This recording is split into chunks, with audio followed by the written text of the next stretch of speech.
बहुत पहले ब्रह्मांड के कालातीत विस्तार में देवताओं की एक भव्य सभा जुटी। ब्रह्मा, सृष्टिकर्ता, सभा के शीर्ष पर विराजमान थे। उनके 4 मुख गर्व से चमक रहे थे जब वे शून्य से संसार की रचना कर रहे थे। विष्णु, पालनकर्ता, शांत गंभीरता से देख रहे थे। उनकी कमल नयन अस्तित्व के सामंजस्य पर टिके हुए थे। लेकिन ये अहंकार का एक क्षण था जिसने इस कथा को गति दी। ब्रह्मा अपनी शक्ति के अहंकार से फूले हुए स्वयं को सर्वोच्च घोषित कर दिया, यहां तक कि शिव से भी ऊपर, जिनका सार ही ब्रह्मांड को संतुलन में रखता था। हवा में तनाव बिजली की तरह कौंधा जब ब्रह्मा के शब्द स्वर्गीय कक्षों में गूंजे। विष्णु मौन रहे, उनकी दृष्टि अड़ेग, लेकिन इस अपमान का उत्तर देना आवश्यक था। सभा के अंधकार से एक धीमी गर्जना उभरी और यज्ञ की ज्वालाएं जंगली होकर लहराने लगी। शिव, विनाश के तपस्वी प्रभु, ने ये ईश्वर निंदा सुन ली थी। उनका तीसरा नेत्र, दैवीय क्रोध का जलता अंगारा, क्रोध से फड़का। उस क्षण शिव ने अपने पूर्ण रूप में अवतरण नहीं किया। इसके बजाय उनके क्रोध की पिघली हुई ऊष्मा से एक चिंगारी कूद पड़ी, एक चिंगारी जो बढ़ी, मुड़ी और गर्जना के साथ अस्तित्व में आई। सभा कांप उठी जब चिंगारी ने आकार लिया। एक विशाल आकृति, आधी रात के आकाश की तरह काली, जलते अंगारों जैसी आंखों वाली और बालों वाली, जो हवा में लपटों की तरह नृत्य करते थे।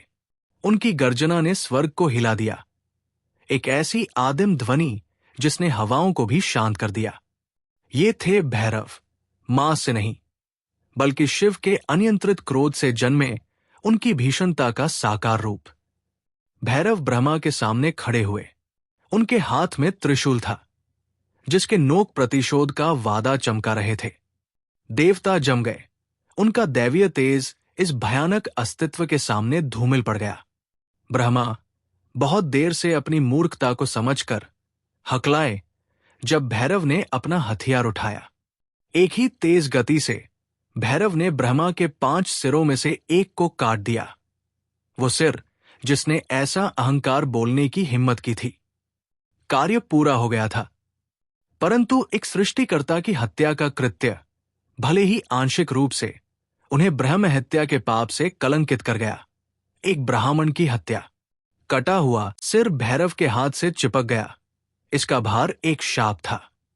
वे भूमि पर भटकते रहे, उनके जटाजूट खोपड़ियों से सजे हुए।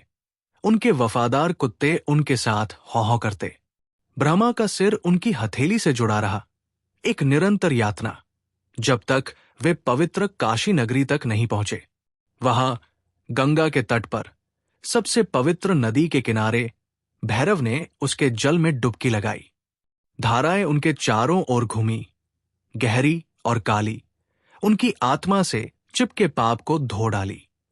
ब्रह्मा का सिर नदी के आलिंगन में विलीन हो गया और भैरव नए रूप में उभरे, केवल विनाशक नहीं बल्कि रक्षक।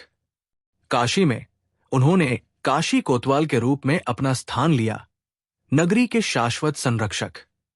भगवान भैरव शिव के उग्र अवतार, ब्रह्मांड के प्रहरी बने रहते हैं।